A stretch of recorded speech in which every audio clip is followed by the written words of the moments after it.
자, 이제 마지막으로 충전부 보입니다. 충전부. 충전부가 뭐냐? 찰충자, 전기전자, 부분 부자예요. 상시적으로 전기가 통하고 있거나 어떤 상황이 발생했을 때 전기가 통하는 그런 위험부가 충전부예요. 모든 누전은 충전부에서 일어나겠죠. 전기가 충전된 데서 충전부 손상이 돼서 누전이 일어나는 거니까. 이게 개념이 이겁니다. 도체가 있으면은 도체 안에 도선이 있죠. 구리 도선이 있는데 여기가 충전부예요. 이 주변에 절연체 가지고 충전부를 보호를 해놓은 겁니다. 이렇게. 여기가 손상이 되면은 충전부 손상이 돼서 누전이 일어나는 겁니다. 우리가 해야 될 거는 저 충전부가 손상이 안 되도록 보호를 하는 거, 그게 상해 상책입니다. 그게 사고가 안 나는 거예요. 누전이 안 되게 항상 관리하는 거, 그게 우리가 첫 번째 목표로 해야 될 일입니다. 이 충전부 보호 실패를 해서 감전, 화재, 폭발, 설비 고장 이런 모든 일이 일어납니다. 충전부 보호 실패를 해서 누전이 일어나고 그 누전에 의해서 모든 전기 설비에 재해가 일어난다는 겁니다. 자, 충전부 보호 실패해서 감전, 사망, 살해, 사고 조사 사진입니다. 이 현장 사진인데요. 이분이 겨울이에요. 겨울. 간이 세면장이에요. 근데 더운 물이 없어요, 여기. 겨울에 이제 더운 물을 좀 쓰려고 돼지꼬리 히터 이걸 쓴 거예요. 돼지꼬리 히터 저걸 넣으면 금방 물이 끓습니다. 근데 저게 누전이 잘 됩니다. 돼지꼬리 히터가. 안에 석영이 있는데 석영이 충격받아서 깨지면 바로 누전돼 버려요. 이 누전이 된 거예요. 누전이 됐는데 이 플라스틱이 전기가 안 들어져. 그러니까 이 안에 물 안에 전기가 충전돼 있었던 거예요. 지구로 못 올라가니까. 근데 이분이 흰 바가지로 물을 뜨려고 손을 집어넣자마자 감전이 됐어요. 감전이 돼서 손으로 들어와서 발로 흘러나가면서 적사했어요. 적사. 저분 살리려면 어떻게 했으면 됩니까? 누전 차단기 쓰면 됐죠. 누전 차단기. 그 다음에 좀 불가능한 일이긴 하지만은 이 통을 접지를 해놨으면 됐어요. 통을. 이 통 안에 선을 하나 담아가지고 땅에 붙여놓으면은 이 사람 몸으로 가는 저항보다도 이 접지선 저항이 더 낮으니까 접지 쪽으로 흘러갔겠죠. 접지를 해서도 되고 누전 차단기를 써서 저 사람 살릴 수 있는 거예요. 자, 전기의 감전 사고가 얼마나 위험하고 아주 치명적인지 제가 설명을 좀 드릴게요. 전기는 자기가 흐르기 쉬운 대로 흐른다 그랬죠. 전기에 감전되면은 피부로 안 흐릅니다, 전기가. 우리 표피는 수분이 적기 때문에 저항이 높아요. 이놈은 자기가 흐르기 쉬운 대로 흐른다 그랬죠. 안으로 들어갑니다. 들어가서 진피하고 혈관으로 흘러요. 그래서 내부를 망가뜨립니다. 그러니까 전기 화상을 입으면은 화상 부위가 작아도 내부가 깊은 내상을 입어요. 불의 화상을 입으면은 피부가 일종의 장갑 역할을 하거든요. 피부가 막 험하게 손상이 돼서도 내부 진피가 보호가 됩니다. 전기 화상을 입으면 깊은 화상을 입어요. 화상을 치료하는 게 어떻게 치료하느냐? 화상이 되면 신체 조직이 손상이 되죠. 거기를 끌어내요. 손상된 조직을. 그게 약을 바릅니다. 놔둡니다. 그럼 안에 조직이 재생이 됩니다. 재생이 되면 또 끌어내요. 또 약 바릅니다. 그걸 계속 반복해요. 그렇게 해야 신경이 살아나고 흉이 안 집니다. 근데 그걸 마취를 하고 하면은 치료가 더 돼요. 그래서 참을 수 있으면 마취를 안 하고 합니다. 엄청나게 고통스럽습니다. 저도 지금 현업에서 우리 이 사업장에서 발생했던 거하고 똑같은 형태의 사고를 겪었었어요. 그래서 그분을 제가 막 얻고 병원으로 가서 치료를 해서 그분이 회복은 됐는데 그 치료를 하는 걸 가서 보면서 제가 옆에서 보고 제가 못 견디겠더라고요. 제가 눈물이 펑펑 나요. 얼마나 고통스러운지. 전기 감전제에는 일어나면 안 됩니다. 무조건 막아야 돼요. 그 막는 스킬을 오늘 같이 보고 있는 겁니다. 집중을 해서 계속 하겠습니다. 자, 이게 6600V 고압에 감전된 사고예요. 온몸에 3도 이상의 화상을 입고 거의 막 이 사망 직전 상태로 실려 나가는 겁니다. 이건 특고압에 감전된 게, 특고압에 22900V에 제대로 감전되면 저렇게 돼버립니다. 대퇴부 밑에 날아가 버렸죠.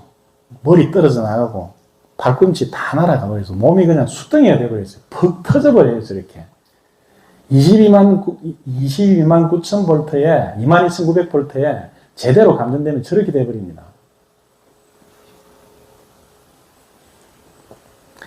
자, 충전부 보호 불량 사례 한번 보겠습니다. 이게 VCTF 케이블이에요. 비닐 캡타이어 플렉시블 케이블인데 이 전선을 많이 씁니다. 우리 현장에서. 이게 쓸모가 좋아요. 쓸모가 좋아서 우리가 사업장에도 쓰고 있을 텐데 이게 어떤 상황이냐. 요 피복이 원래 여기 있던 거예요. 여기 있는데 이 피복을 벗기면서 이제 감이 가지고 이렇게 도려낸 거예요. 도려내니까 시간이 지나니까 외피는 시선 수축이 되고 이놈은 벌어졌어요. 그래서 가위로 도려내면서 안에 여기 스크래치가 났던 게 시간이 가면서 이렇게 벌어진 거예요. 이런 이 길이 비일비재합니다. 저기서 충전부 손상이 돼서 누전이 돼서 화재도 일어나고 감전도 일어납니다. 저 형태로 났던 대표적인 화재가 이거예요. 세종시 아파트 현장에서 저 형태로 화재가 나서 3명이 돌아가지고 37명이 부상당했던 사고가 났는데 그 사고 전경입니다, 이게. 저 사고가 어떻게 났냐. 조사를 해보니까 지하층에 조명을 달아놨어요. 이 조명에 저 케이블을 쓴 겁니다. 근데 이런 식으로 벌어졌어요. 벌어져가지고 여기서 스파크가 일어난 거예요. 저 스파크가 일어나는 건 누전 차단기가 못 잡아준다 그랬죠. 스파크가 일어나서 천장에 단열재, 결로방기 단열재나 여기 불이 붙은 거예요, 천장에. 이 불티가 떨어졌어요. 불티가 떨어졌는데 밑에 바닥에 단열재를 적재를 해놓은 거예요. 저리로 불이 한꺼번에 확산돼 버린 거예요. 그래서 거기서 유독가스가 확 퍼지면서 화재가 급작스럽게 번지면서 사상자가 이렇게 많이 났던 겁니다. 그럼 이거 어떻게 해야 되느냐? 이 전선은요, 벗길 때 이렇게 벗기게 됩니다. 이렇게. 이제 집에서 애가 키우는 도마뱀인데, 도마뱀 허물 벗을 때 요렇게 벗잖아요. 위에서부터 이렇게 벗잖아요. 뱀 허물 벗을 때. 그것처럼 이 피복을 벗길 때 이렇게 돌려서 까지 말고 위에 칼집을 내가지고 쭉 벗겨내리는 거예요. 이렇게 벗겨내리면 안에 내피가 손상이 안 됩니다. 별로 힘 안 듭니다. 그렇게 하면은 이런 현상이 안 생기니까 좀 그런 상황을 막을 수 있습니다. 그 다음에 외부에서 전원 연결을 하는, 컨테이너 전원 연결하는 데인데요. 전선 피복 까가지고 내부 심선이 이렇게 노출되어 있어요. 대부분 이렇게 되어 있습니다. 근데 이게 외부 시스가 이게 장갑 역할을 하는 거거든요. 이게 비바람이나 자외선에 대해서 보호 역할을 하고 안에 내부 절연성은, 이거 전기 절연성은 높은데 내구성이 아무것도 없어요. 기계적인 내구성이 굉장히 약합니다. 이게 XLP라고 크로스 링크 폴리에틸렌 소재인데 이게 옥외에 노출돼서 시간이 좀 지나면 이렇게 돼버려요. 기름이 빠져가지고 생선빙을처럼 일어나 버립니다. 여기가 제가 현장에서 찍은 사진인데 이 현장에 컨테이너 사무실이에요. 근데 저기 현장에 제가 이제 전기 때문에 점검을 하는데 하소연을 하는 거예요, 직원들이. 아니, 여기 무슨 뭐 도깨비가 있는지, 날만 굳으면 정전된다는 거예요, 날만 굳으면. 막을 때는 괜찮은데, 조금만 습기가 끼든지, 비가 조금 올라오면 그냥 사무실 다 정전돼 버린다는 거예요. 그래서 이제 제가 짐작이 되는 게 있어서 올라가 봤어요. 올라가 보니까 이 위에 전선을, 사무실 전원 전선을 이렇게 해놨는데, 여기 내부 심선이 다 노출되어 있어요. 노출되어 있는데, 다행히 바닥 쪽은 테이핑이 되어 있고, 위에가 노출되어 있는 거예요. 그러니까 저기 막을 때는 괜찮아요. 맑을 때는 괜찮다가 비가 오든지 습기가 끼면 이제 저쪽으로 누전돼서 트립돼 버리는 거예요. 누전 산이 다 떨어져 버리는 거예요. 그래서 여기를 이제 다 잘라내고 새로 연결을 하니까 이제 그 문제가 해결이 됐죠. 이런 일이 현장에 비일비재합니다. 여기도 마찬가지죠. 이렇게 내부 심선이 노출되게 두면 안 되고 여기를 절연 테이프를 감아서 햇빛에 노출이 안 되게 해줘야 됩니다. 이렇게 돼버린다는 거예요. 이렇게 시간이 한 몇 달만 지나면 이렇게 돼버립니다. 옥외에 내부 심선이 노출되어 있으면은. 이거 한번 보겠습니다. 우리가 차단기를 지금까지 공부를 했죠. 이건 이제 누전 차단기입니다.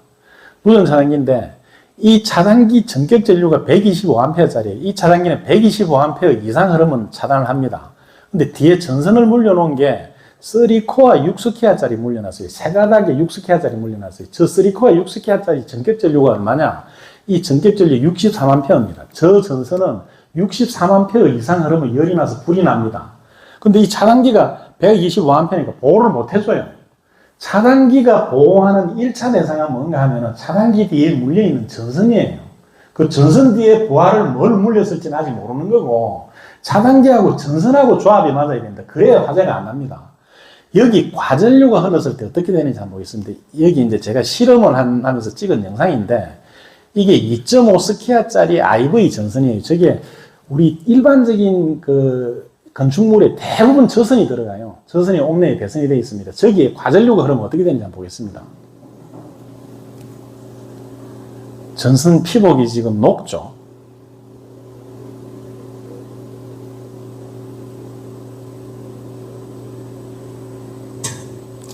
전체가 한꺼번에 발화를 합니다. 그리고 저 전선 피복이 IV가 타면서 나오는 연기가 유독가스예요. 유독가스. 이런 이유로 이게 이제 현장에서 저런 형태로 화재가 난 사진입니다. 저런 이유로 전기 화재가 대형 화재가 되는 거예요. 일반적인 화재는 발화점이 한 군데 있습니다. 발화점이. 그래서 그 화재 감식을 하러 오잖아요. 국가수라든지 소방서에서 오면은 발화점을 찾습니다. 뭐 가지고 찾느냐? 재를 가지고 찾아요. 아무것도 없잖아요. 재를 가지고 찾는데, 저도 이제 그 화재 감식을 몇 번 해봤는데, 재를 가지고 어떻게 찾느냐? 재가 넘어진 방향을 봐요. 그러면 불이 여기서 났잖아요. 그러면 그 재가 전부 그쪽으로 이렇게 엎어져서 절을 하고 있어요. 왕한테 절하는 것처럼, 신하가 왕한테 절하는 것처럼, 불 내줘서 고맙습니다 하면서 그쪽으로 전부 절을 하고 있어요. 그래서 그 길 찾습니다. 그 길 찾아야 이제 원인을 찾을 수 있죠. 왜 그러느냐? 그건 뭐 상식적으로 당연한 거예요. 예를 들어서 여기, 이게 이제 어떤 가구라고 생각하자고요. 불이 저기서부터 다 옵니다. 그럼 불이 처음에 붙을 때는 불이 약하지만 이 플래시오버가 지나면 엄청나게 화염이 강하거든요. 그럼 화염이 강하게 이리 오면은 앞에가 타겠죠. 그럼 뒤에, 프레임이 뒤에 남아있잖아요. 무게중심이 앞으로 쏠리잖아요. 앞으로 넘어지는 거예요. 그래서 전부 불이 오는 그쪽으로 넘어져 있는 그걸 가지고 발화점을 찾습니다. 근데 전기화재가 나면요, 발화점을 못 찾아요. 왜 그러느냐? 전선 전체가 발화점이 되어버리는 거예요. 엄청나게 넓은 간격이 발화점이 되어버리기 때문에 발화 지점을 찾기가 힘들어요. 그래서 원인 미상이 됩니다. 원인 미상. 밀양 세종병원 그 응급실 천장에 이 전선에서 발화가 돼가지고 그렇게 화재가 확산이 돼서 저렇게 인명피해가 많이 났던 겁니다. 자, 어떻게 해야 되느냐? 차단기 허용 전류가 전선 허용 전류보다 작아야 되는 거예요. 이렇게 돼야 전선을 보호를 합니다. 이 테이블을 하나 만들어 놨는데, 자료를 나중에 보십시오. 케이블 단면적이 요렇게 되면은, 거기 전격 전류가 요렇게 되고, 차단기는 요렇게 써야 된다는 거예요. 예를 들어서 2.5 스키아 전선을 쓰면은, 전격 전류가 36A니까 차단기는 30A 써야 되는 거예요. 30A 넘어가면은 차단을 해줘야 그 전선에 열이 안 나니까. 근데 여러분, 이제 현장에 이게 언밸런스가 되어 있는 데가 있으면 바로 잡아줘야 됩니다. 그래야 전기 화재를 막을 수 있습니다. 이 선은 동성 기준이에요. 동성 기준인데 요즘에 이제 알루미늄 케이블을 많이 쓰니까 알루미늄 케이블은 이 전선 허용 전류에 60% 적용하면 됩니다. 충전부가 손상이 돼서 이런 화재들이 전부 충전부 손상으로 대형 화재로 확산이 됐던 겁니다. 자, 밀양 덕평 쿠팡 물류센터 화재 CCTV 한번 보겠습니다. 여기 지금 불이 나고 있는데요. 저것도 충전부 손상 화재입니다.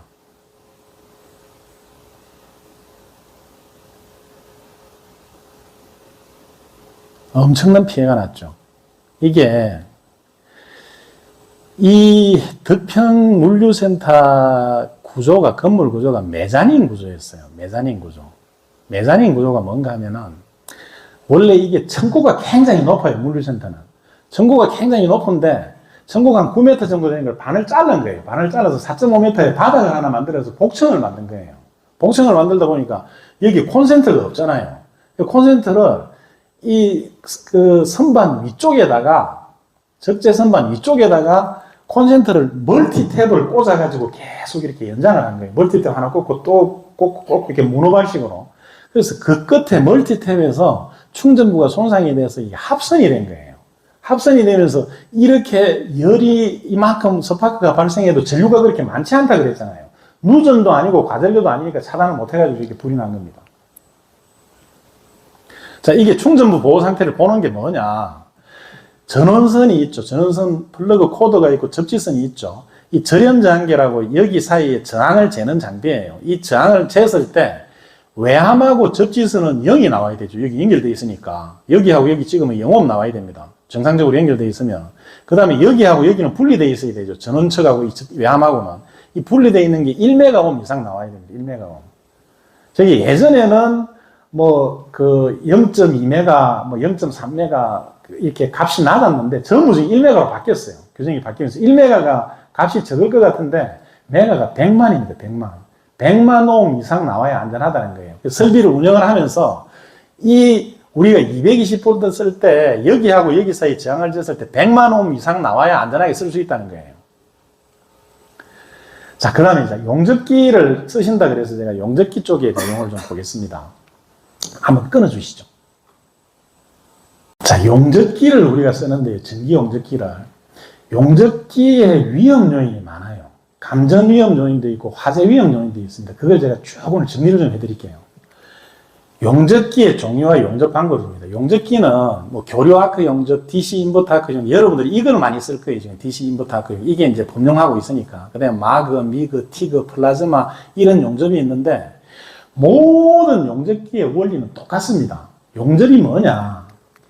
전기회로가 있어요. 전기회로가 전기가 흐르죠. 이렇게 우리가 지금까지 배웠던 것처럼 플러스에서 마이너스로 전기가 흐르죠. 전자가 분리되다가 합쳐지죠. 근데 합쳐지는 길을 만들었다가 길을 끊어요. 일부를 끊어요. 일부를 끊으면 여기서 스파크가 일어나죠. 그 스파크가 아크잖아요. 아크.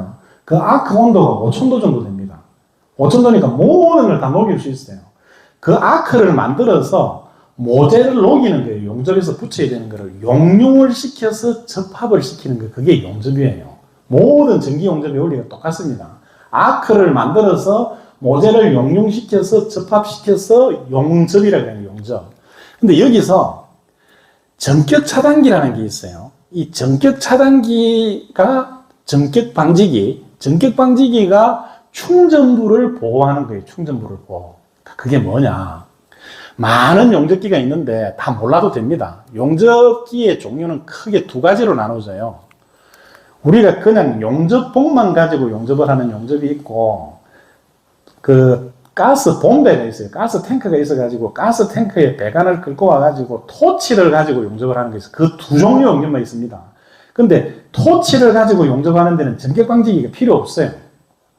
용접봉을 가지고 용접하는 데만 전격방지기가 필요합니다. 그 두 용접기가 교류 아크 용접하고 DC 인버터 아크 용접, 여기만 전격방지기가 필요해요. 자, 이 용접의 원리가 뭐냐? 전기가 이렇게 흐르는데 전기가 흐르는 요 부분에 전기를 잠깐 끊으면 아크가 생기잖아요. 그 아크를 가지고 모재하고 용접봉을 용융을 시켜서 접합을 하는 게 용접입니다. 이게 용접의 모든 용접기의 원리예요.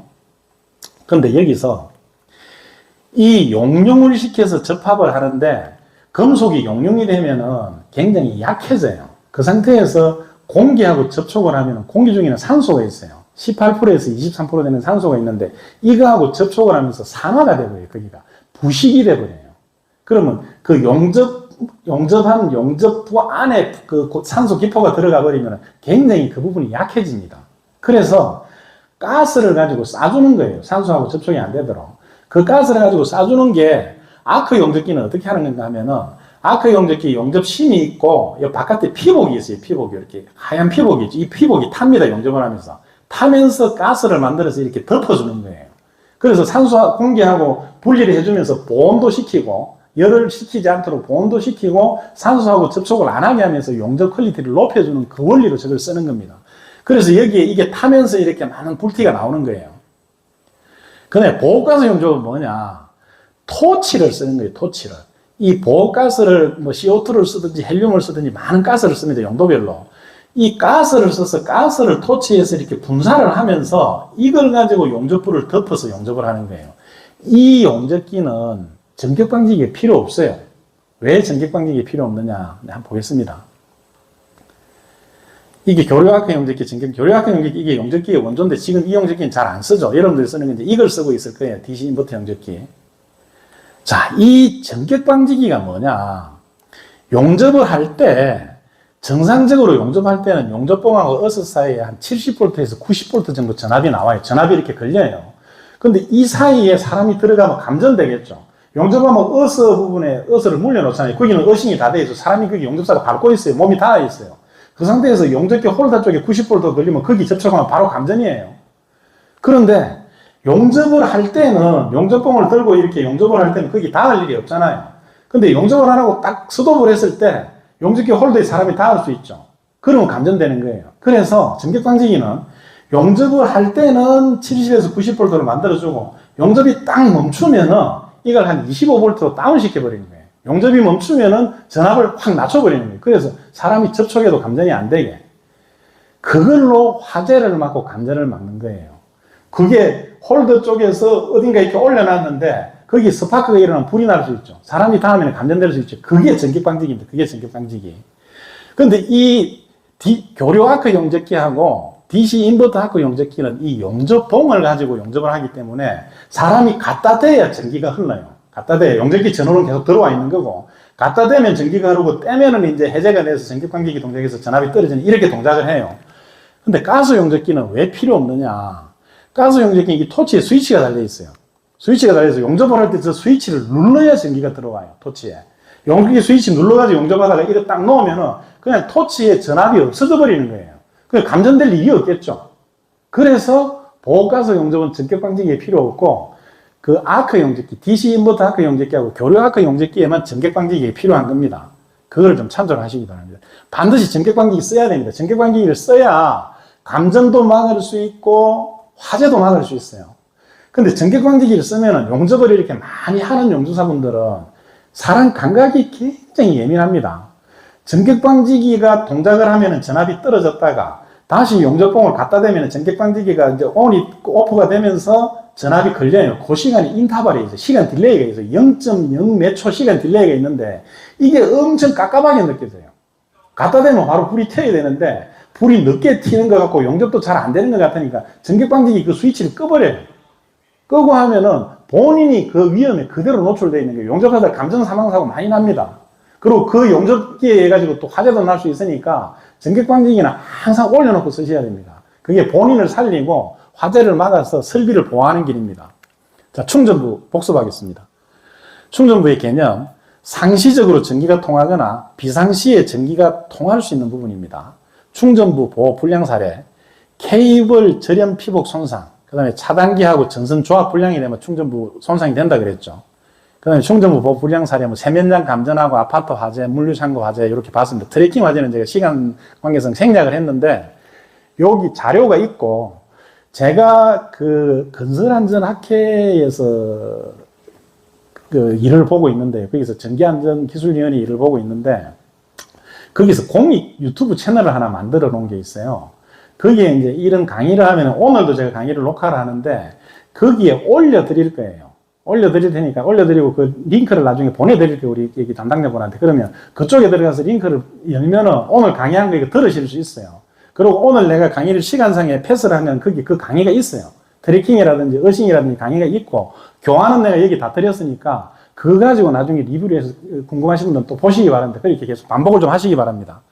용접작업 충전부 보호, 뭐 이렇게 설명을 드렸습니다. 전격방지기에 대해서. 그 다음에 충전부를 점검을 어떻게 하느냐, 유관 점검을 하고 또 냄새가 납니다. 전기 충전부가 손상이 되면 탄내 같은 게 나요. 그런 냄새가 나면 가서 이제 유관으로 점검해서 찾아서 보호를 하는 거죠. 그게 제일 기본적인 보호 방법입니다. 그 다음에 절연 저항계를 써서 절연 측정을 해서 절연 저항 안전기준값, 아까 1메가라고 그랬죠. 100만옴. 그 100만옴을 유지하면서 그렇게 충전부 보호를 하는 겁니다.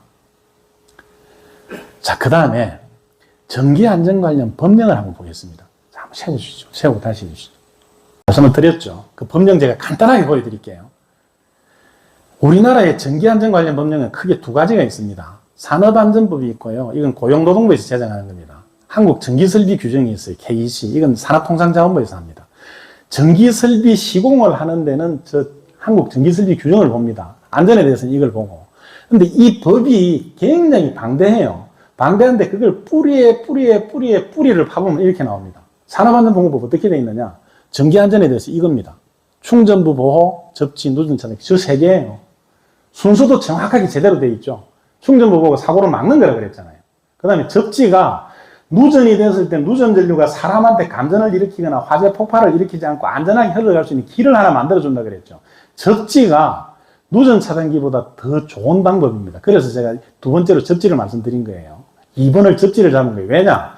접지는 기계적으로 붙여놓은 거예요. 이건 자르지 않으면 손상이 안 됩니다. 자르지 않으면 아주 견고하게 유지가 되어 있어요. 근데 누전 차단기는 동작은 잘 해요. 아주 안전한 보호장치는 되는데, 누전 감지기, 까락지, 영상별주기, ZGT라는 거, 그게 고장이 잘 납니다.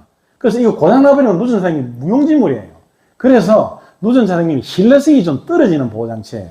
그래서 누전 차단기는 한 달에 2번 정도 그 트립 버튼을 눌러서 동작을 하는지 확인을 해야 되는 거예요. 만약에 동작을 안 하면은 그 보호장치가 그 가드가 무너진 거니까 바꿔줘야 됩니다. 누전 차단기 교체를 해야 됩니다. 이 순서 그대로 아주 그대로 제대로 돼 있어요. 이 산업안전보건법은 어기면은 과태료, 벌금, 징역으로 강제를 합니다. 그 다음에 전기설비 규정 K10 오겠습니다. 여기도 그대로예요.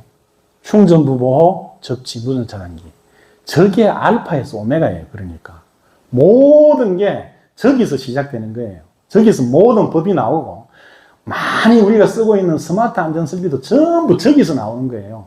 저걸 좀 더 효율적으로 간편하게 쓸 수 있는 방법을 만들어 놓은 게 지금 스마트 전기 안전설비입니다.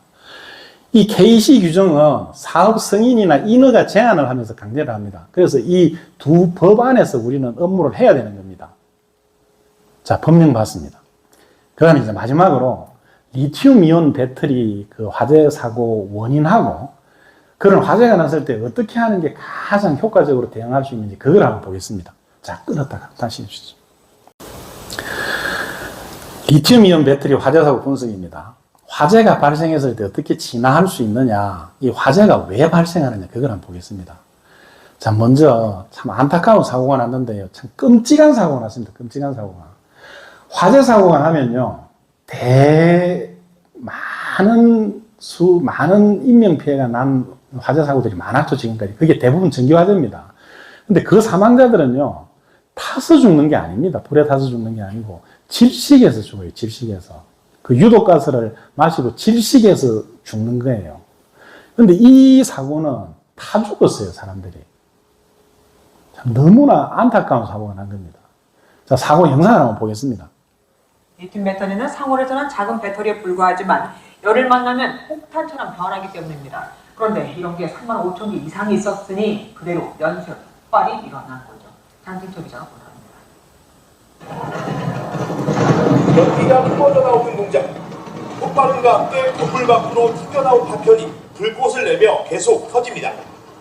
불이 난 공장은 리튬 배터리의 한 종류인 여마티온일 리튬 전지를 생산했습니다. 공장 안에는 이런 전지가 38,000개가 있었습니다. 상온에서는 작은 전지일 뿐이지만 열을 만나면 리튬의 위력은 대단합니다. 폭발은 물론이고 내부에서 수백 교의 열이 계속 발생해 불이 꺼진 것처럼 보여도 다시 살아납니다. 화재가 발생하면 그 열이 리튬 전지에 이제 가해지는 거죠. 그러면 리튬 전지가 폭발이 일어나는 겁니다. 그럼 하나만 폭발이 일어나도 연쇄적으로 이제 소방당국은 진압 방식을 고민했습니다. 만약을 대비해 마른 모래를 준비했지만 배터리에 포함된 리튬이 소량으로 확인되면서 물로 진압을 최종 결정했습니다. 섣불리 물을 사용했다가는 리튬의 특성상 불이 잘 붙는 수소가스를 발생시켜 화재를 더욱 이 화재가 사실은 품질 사고예요. 품질 사고. 안전사고라기보다도 품질에 문제가 생겨서 이제 안전사고가 난 거죠. 왜 그런지 그것도 좀 구체적으로 설명을 드리겠습니다. 이 화재를 진압을 할 때 소방관분들이 가가지고 리튬 이온 배터리 공장에 화재가 났으니까 우리가 일반 상식이 이렇게 돼 있어요. 배터리 화재는 물로 끄면 안 된다. 가서 모래 같은 거, 흙을 덮고 모래 같은 걸 덮어서 꺼야 되는데 이런 일반 상식이 있어요. 그래서 모래를 준비해가지고 갔어요. 근데 저 상황에서 모래로 끌 수 있습니까? 불가능한 일이에요. 그래서 결국 물로 껐어요. 물로 끄는 거를 멈칫멈칫한 거예요. 리튬이 있으니까 리튬이 물하고 반응하면 수소가 나오거든요. 그래서 수소가스가 나와서 폭발할 수 있다 이래가지고 했는데 일반 상식이 잘못되어 있는 거예요, 지금. 여러분들도 일상에서 리튬 이온 배터리 화재 날 수 있어요. 여러분들이 그 배터리를 많이 쓰고 있기 때문에 우리 여기 사업장에서도 배터리를 많이 쓰고 있고 그때 어떻게 해야 되는지 그거를 여기서 분명히 좀 익혀가시기 바랍니다. 한번 보겠습니다. 이게 지금 사고 영상이에요. 사고 영상인데 잠깐만요. 잠깐 한번 멈춰 주시죠. 아예 세우지 말고 잠깐 정지. 자, 이게 보겠습니다. 발화하는 그 CCTV 영상 중에서 제일 상황을 잘 볼 수 있는 영상을 제가 가져왔어요. 발화를 해서 42초 지나서 농연 상태가 되어버렸어요. 농연이 뭔가 하면 저게 이제 그 소방에서 쓰는 용어인데 깜깜한 연기예요. 연막탄 같은 연기예요. 앞이 전혀 볼 수 없는 그런 연기예요. 42초 만에 그렇게 되어버렸어요. 한번 보겠습니다.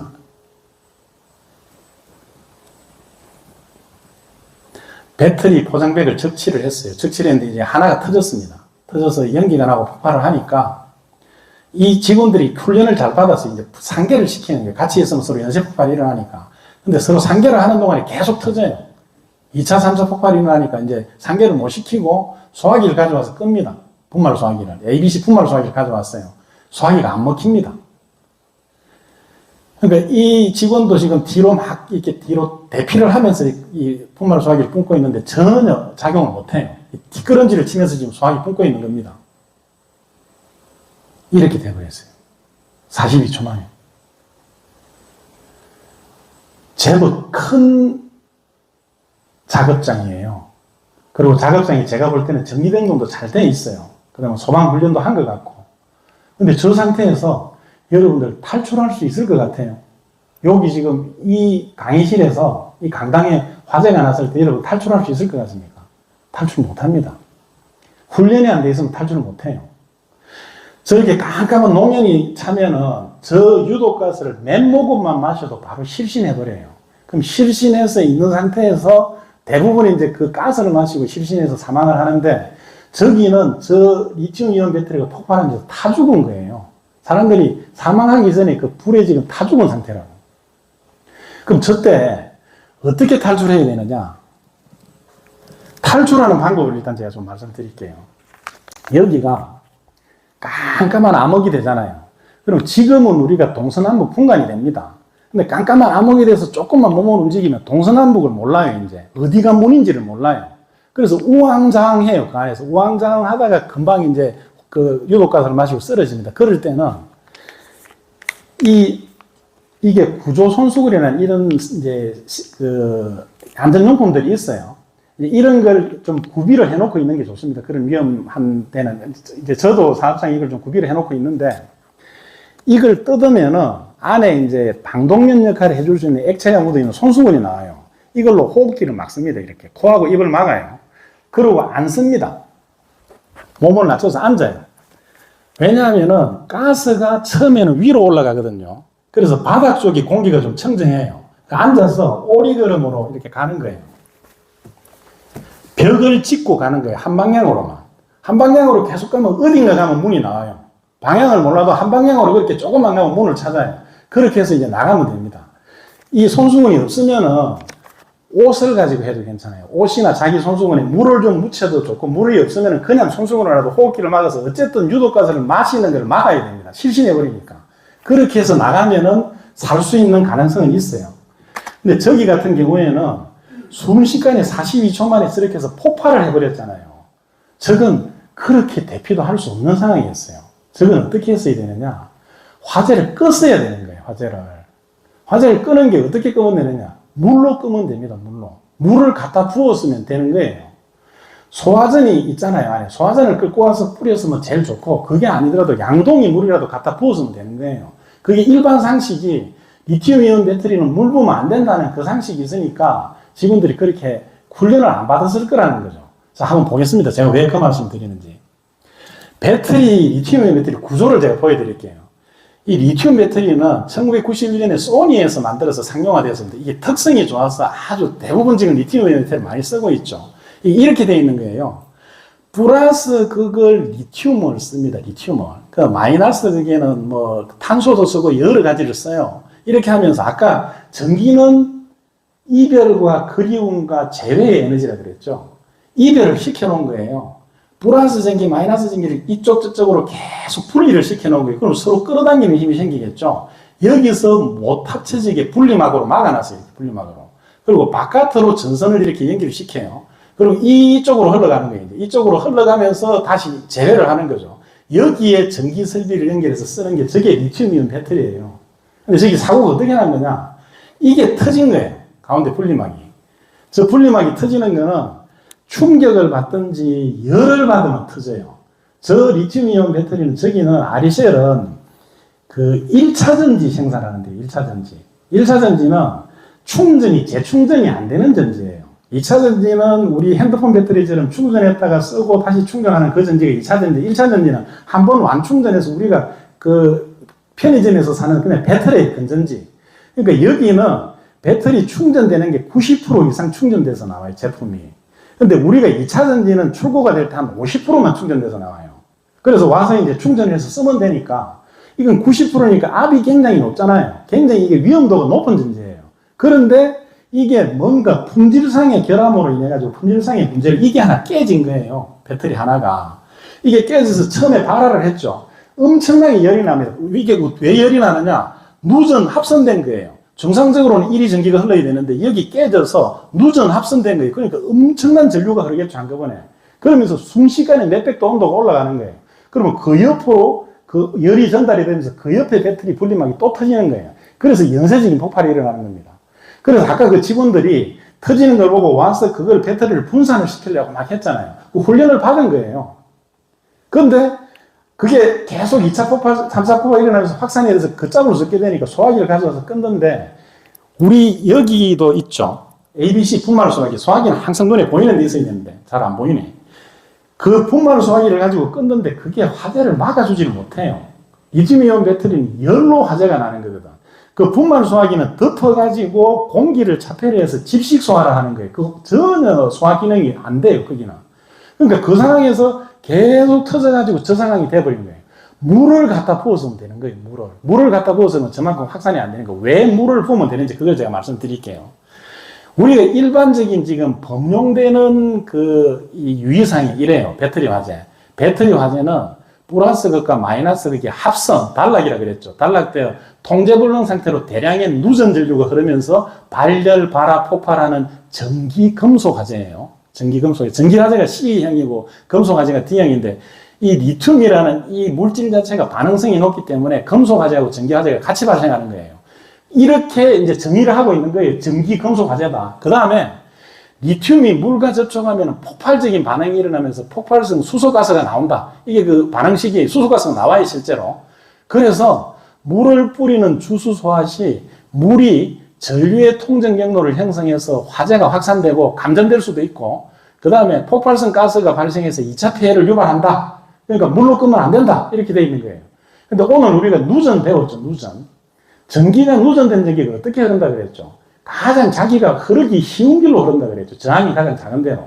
여기가 터져버렸어요, 이미. 그럼 저항이 가장 작은, 저항이 거의 없는 경로가 형성돼서 이놈이 서로 지금 그리움의 에너지가 지금 다시 재회를 하기 시작한 거예요. 여기 물을 부어도, 바깥에 물을 부어도 바깥으로 안 흘러나옵니다. 왜냐하면 물로 흘러가는 게 저항이 더 높잖아요. 저항이 훨씬 낮은 길이 있는데 안 간다는 거예요. 그래서 물 부어도 괜찮은 거예요. 물 부어도 감전사고 안 일어납니다. 누전도 안 되고. 그 다음에 여기 이렇기 때문에 소화기, 방화사나 모래 등을 사용해서 산소 차단을 하고 질식하는 이 소화 방법을 써야 된다는 이 얘기가 이제 일반적인 얘기예요. 밑에 이제 충전 방대는 배터리가 플러스 전기, 마이너스 전기를 분리했다가 서서히 이렇게 합쳐지게 하면서 쓴다는 그 설명입니다. 나중에 설명 좀 자세히 보시기 바랍니다. 이게 일반적인 지금 상식이에요. 그래서 리튬이온 배터리 화재 발생하면 물 못 붓는 거예요. 여러분들도 지금 이제 저 상식이 교육이 돼 있으니 배터리 화재 발생해도 이거 물 부으면 안 된다고 멈칫멈칫 할 수 있다는 거예요. 그러면 저렇게 이제 그 화재가 더 확산이 될 수 있는 거죠. 리튬의 이온 배터리의 안전성을 개선을 한 게 이제 이게 있습니다. 전고체 배터리. 이게 왜 위험한가 하면은 여기 전해액이 액체예요. 플러스하고 마이너스하고 분리하는데 여기 액체 전해액이 들어있고 이제 분리막이 들어있으니까 액체가 약하니까 충격을 받든지 열을 받으면 저게 깨져버리는 거예요. 근데 이걸 개선을 한 게 이제 전고체 배터리라는 게 나왔어요. 이게 온전연자, 이 구들 고자죠. 이게 액체가 아니고 전체가 고체예요, 고체. 고체로 돼서 아주 내구성이 견고해요. 충격이나 열에 아주 강한 배터리가 전고체 배터리예요. 저희 이제 우리나라에 삼성 SDI 같은 이런 데서 저 전고체 배터리를 엄청 개발을 하고 있어요. 저기다 엄청 투자를 하고 있는데, 이 사고가 지금 다 조사가 돼가지고 오픈되고 나면은 리튬이온 배터리 이 위험성 때문에 전고체 배터리 이걸 사람들이 많이 쓰려고 할 수도 있어요. 이 견고하고 안정적인 분리막이 있는 곳인데 이것도 아직 완전하지 않아요. 완전하지 않아서 이제 기술 개발을 하고 있는 단계입니다. 밑에 이제 그 내용 설명드린 거고. 자, 이 영상을 한번 보겠습니다. 이게 이제 배터리 화재가 난 거를 소방대에서 실험을 한 거예요. 실험을 한 영상을 보고 제가 말씀드릴게요. 전기차 배터리로 실험을 해봤습니다. 배터리 온도를 계속 올린 지 1시간. 표면이 부풀고 해안가스가 피어오르더니 불기둥이 솟아오릅니다. 먼저 일반 분말 소화기로 화재 진압을 시도했습니다. 불이 꺼지는가 싶더니 15초 만에 불길이 살아나면서 곧바로 다시 화염이 솟구칩니다. 소화기 한 통을 더 뿌려봐도 소용이 없습니다. 불꽃이 다시 살아났고 2차, 3차로 다시 분말 소화기로 진압을 하였으나 다시 불꽃이 살아나요. 전기차에 쓰이는 리튬이온 배터리의 열폭주 현상 때문입니다. 처음 불이 난 배터리가 주변 배터리 온도를 급상승시키며 연쇄 폭발하는 겁니다. 리튬이온 배터리 안에서 발생해보는 급격한 열전달 또는 열 상승은 막을 수 있는 냉각 소화의 효과는 하나도 없습니다. 이번엔 물을 뿌려봤습니다. 곧 불길이 잡히고 다시 살아나지도 않습니다. 소화기로 끈 이쪽 배터리는 형체를 알아보기 어려울 정도로 완전히 타버린 반면 물로 끈 배터리는 상대적으로 덜 탄 모습을 볼 수 있습니다. 배터리 온도를 낮춰서 더 이상 다음 배터리, 그 다음 배터리로 화재가 전파되는 걸 막는 냉각 소화가 주요한 방법이 되겠습니다. 다만 이때도 상당한 양의 물이 필요하다는 게 문제입니다. 저는 이제 전기차가 화재가 나면 전기차는 그 전기차 사람 앉는 자리 밑에 있잖아요. 그러니까 전부 배터리예요. 배터리가 엄청나게 들어가 있어요. 근데 저기 이제 불이 붙으면은 그건 감당할 수 없는 상태가 되는 거예요. 그러니까 엄청난 물을 부어내서 저 전기차 화재가 나면 이제 해외에서는 어떻게 하는가 하면은 바깥에 격벽을 만들어 가지고 물을 부어 가지고 물에 잠궈 버려요. 전기차가 물에 잠기도록 그렇게 해서 끕니다. 우리나라에도 이제 저걸 좀 전기차가 아파트 지하 주차장에 전기차 충전을 하면서 화재 사고가 나는 그런 우려가 있으니까 그런 경우에 전기차 밑으로 이렇게 그 설비를 보내가지고 노즐을 가지고 전기차 밑에 거기를 뚫어서 배터리 쪽으로 바로 물을 분사해서 끄는 그런 기술이 지금 개발이 됐어요. 그렇게 해서 이제 아파트에 설치를 하고 있습니다. 자, 계속 가보겠습니다. 자, 이 영상 한번 보겠습니다. 이게 지금 금속 화재입니다.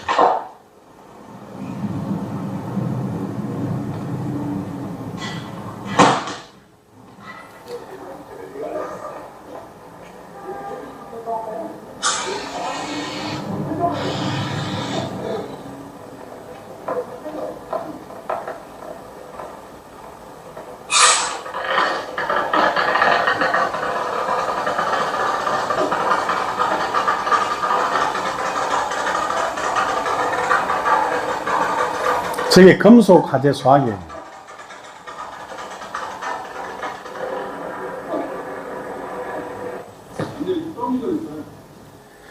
제가 다른 영상을 하나 보여드릴게요.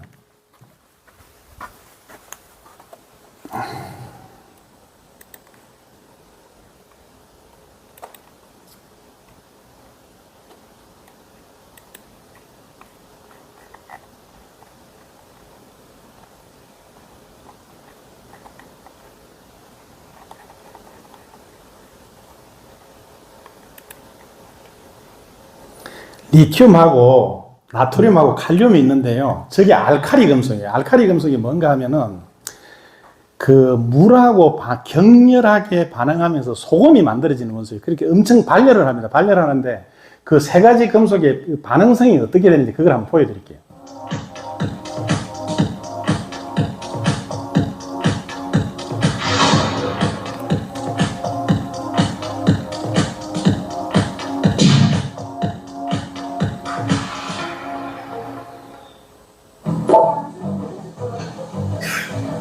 리튬을 물에 넣으면 이렇게 수소가 나옵니다.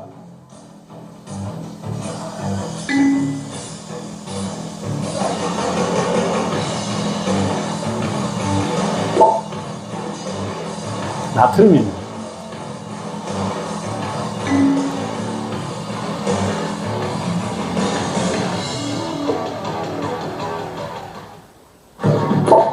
나트륨 좀 큰 덩어리 가지고 실험을 한번 해보자면.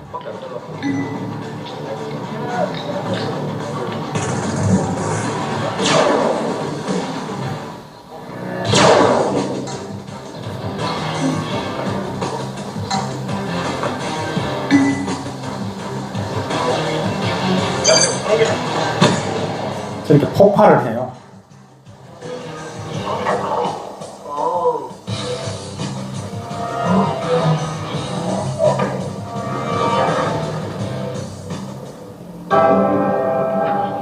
칼륨 보겠습니다.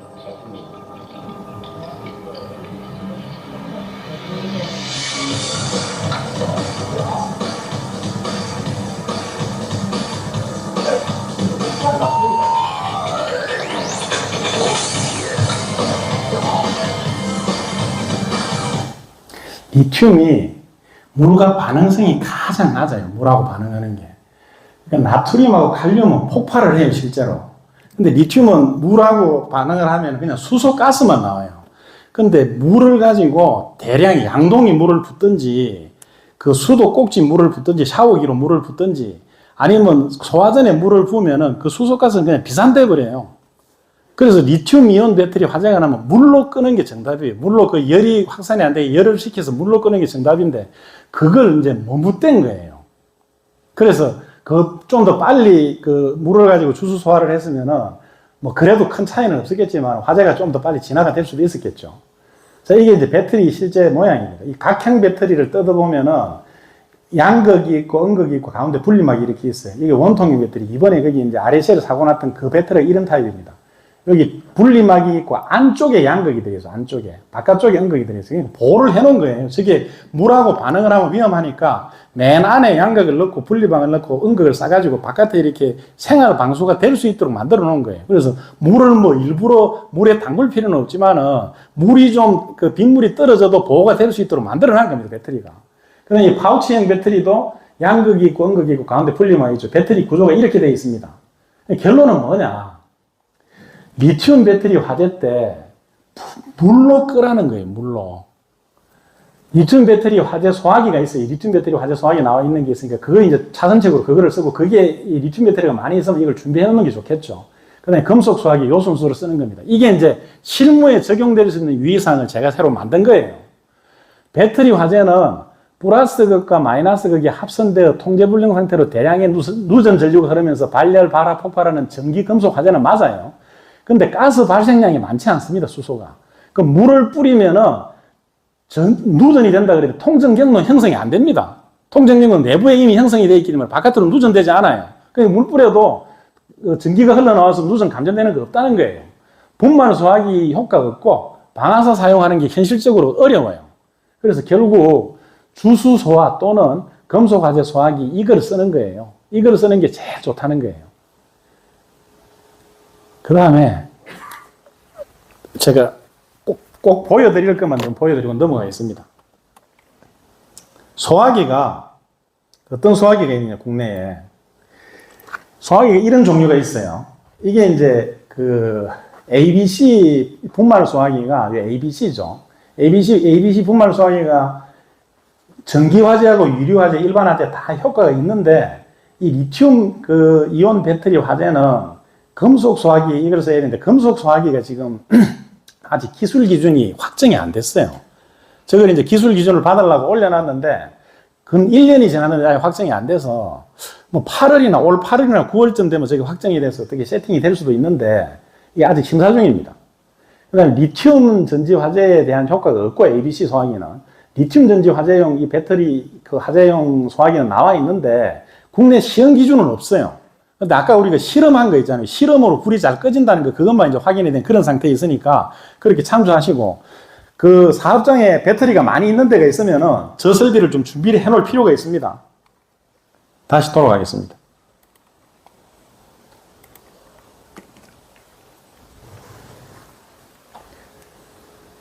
이 표도 제가 구글 챗GPT 그 AI로 만든 거예요. 저 표를 만드는데 한 시간 이상 걸릴 수도 있어요. 자료를 찾아가지고 정리를 하면은. 챗GPT에다가 자료를 불러가지고, 야, 이거 표로 좀 만들어줘 하니까 한 5분 만에 만든 거예요. 그러니까 여러분들, 챗GPT를, 그 AI, 인공지능 AI를 지금 사람들이 많이 쓰는 것 같은데, 실제로 그거 쓰는 사람들은 한 1, 2%밖에 안 되거든요. 그러니까, 무료 버전은 많이 쓰는데, 실제 유료 버전을 가지고 업무를 하면서 쓰는 사람도 별로 없어요. 근데 여러분들 업무를 하시면서 필요하면은, 유료 버전 그 비용을 좀 주더라도 그걸 쓰면은 굉장히 이점이 있습니다. 우리가 국회의원이 있으면 국회의원 보좌관이 여러분들이 있죠. 그 다음에 뭐 검사가 있어도 검사 수사관들이 여러 사람들이 있습니다. 그 사람들이 각자 전문 분야를 가진 사람들을 몇 명씩 데리고 하는데 저 챗GPT를 쓰면은 그런 전문 분야 실무 보좌진을 한 10명 데리고 있는 것 같아요. 그러니까 일을 시키면은 그만큼 효율적으로 빨리 합니다. 그러니까 그 인공지능 AI 그게 멀리 있는 게 아니니까 그렇게 한번 활용을 해보시는 것도 여러모로 도움이 될 수 있습니다.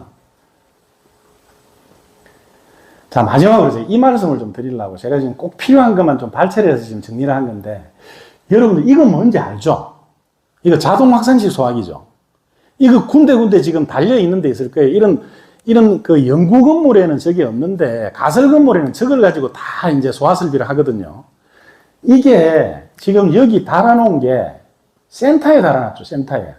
이거 그냥 장식용이에요. 아무 효과가 없어요, 저렇게 달아놓으면. 저 자동 확산식 소화기를 쓸 때 유의해야 될 점을 제가 실무적인 내용을 하나 말씀드리려고 합니다.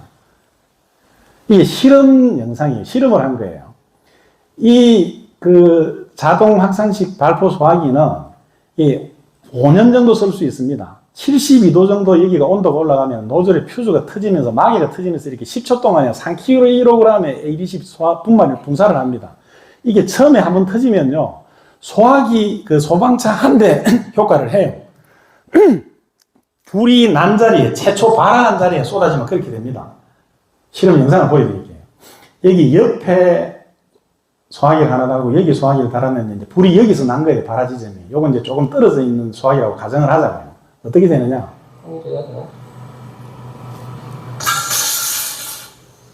엄청난 위력을 발휘를 합니다.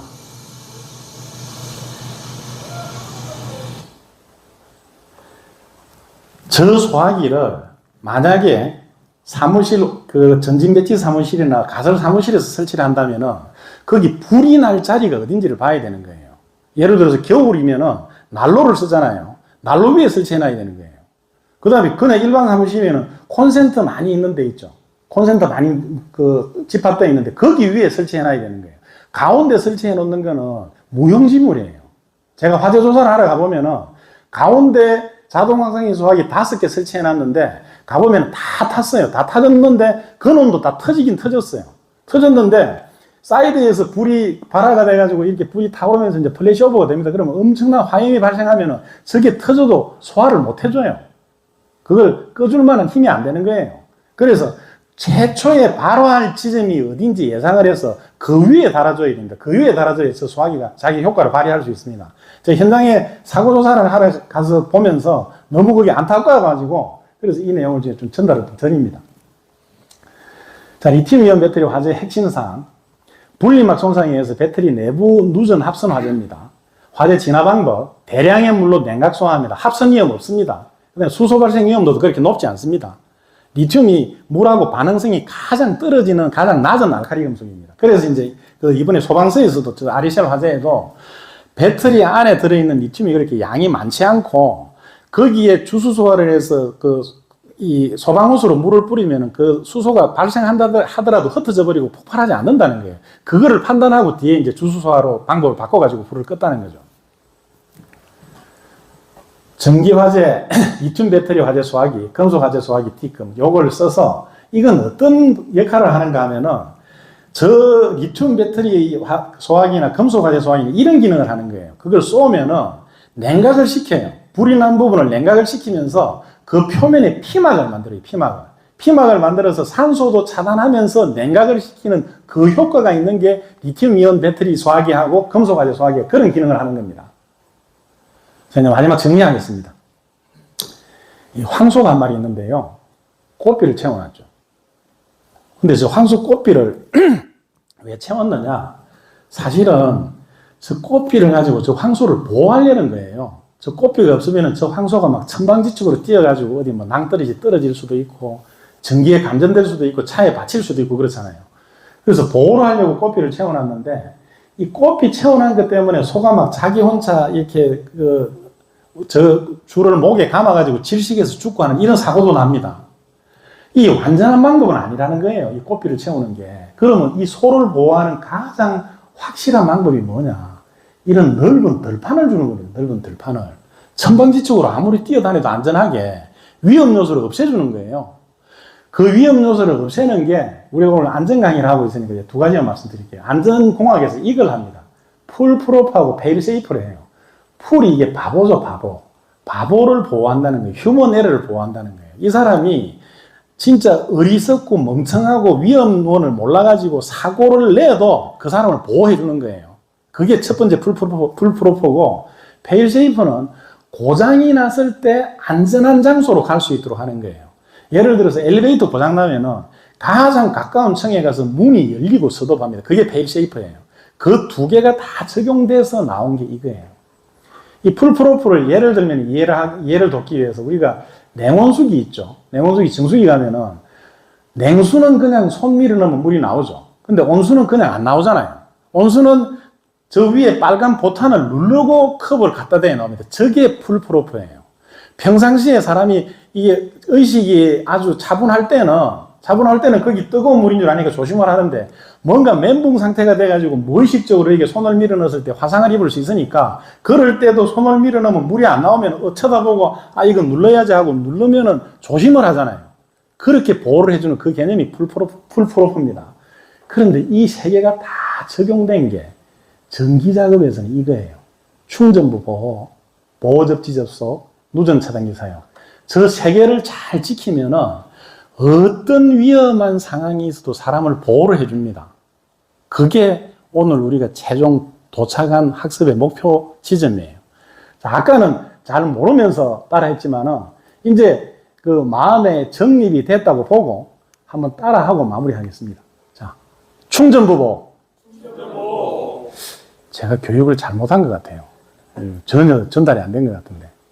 1시간 더 할 수 있습니다. 자, 다시 따라하겠습니다. 충전부. 보호접지 접속. 누전 차단기 사용. 저게 전기 안전의 알파에서 오메가입니다. 자, 여기까지 강의 마치고 혹시 오늘 얘기했던 것 중에서 아니면 다른 거라도 뭐라도 괜찮아요. 안전 쪽에 궁금한 사항이 있으면 질의응답하는 시간 잠깐 가지겠습니다. 세워주시죠.